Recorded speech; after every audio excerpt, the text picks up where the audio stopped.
तर अब यदि फन्डको कारणले अथवा कुनै पनि कारणले सकेनन् उनीहरूले कन्टिन्यू गर्न त्यो युनिभर्सिटीमा भने चाहिँ के होला त उनीहरूको उपाय के छ त?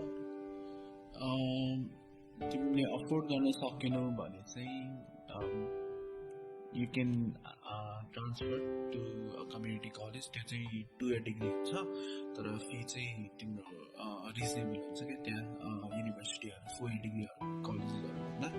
सो यु क्यान ट्रान्सफर पहिला 2 year डिग्रीको कलेजमा, फी अफोर्ड गर्न सक्ने कलेजमा होइन।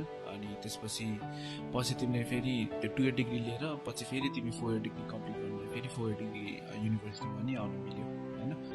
अब ट्रान्सफर गर्नलाई चाहिँ यु हेभ टु अप्लाई पहिला नै होइन, बिफोर ह्यान्ड तिम्रो डेडलाइन हुन्छ युनिभर्सिटीहरूको, तिमीले त्यो सब गुगल गरेर हेर्नु पाइहाल्छौ होइन। अनि कुन युनिभर्सिटी जाने हो पहिला डिसाइड गर्नु पऱ्यो, अनि एप्लिकेसन डेडलाइन हेर्ने होइन। अनि बेस्ट टाइम चाहिँ आई थिङ्क मिड टर्म जस्तोमा तिमीलाई थाहा हुन्छ तिम्रो अब ग्रेड बिग्रेर ट्रान्सफर गर्न लागेको हो भने चाहिँ मिड टर्मतिर तिमीलाई आफ्नो ग्रेड थाहा हुन्छ नि त। अनि त्यही ग्रेड अनुसार अब तिमीले तिम्रो त्यही डिएसओलाई भन्नु पऱ्यो फेरि म ट्रान्सफर यो युनिभर्सिटीमा ट्रान्सफर लिन लाग्छु भनेर। अनि तिमीले I think mid term transcript लिनुपर्छ डिएसओबाट। अनि अरू डकुमेन्ट्सहरू के छ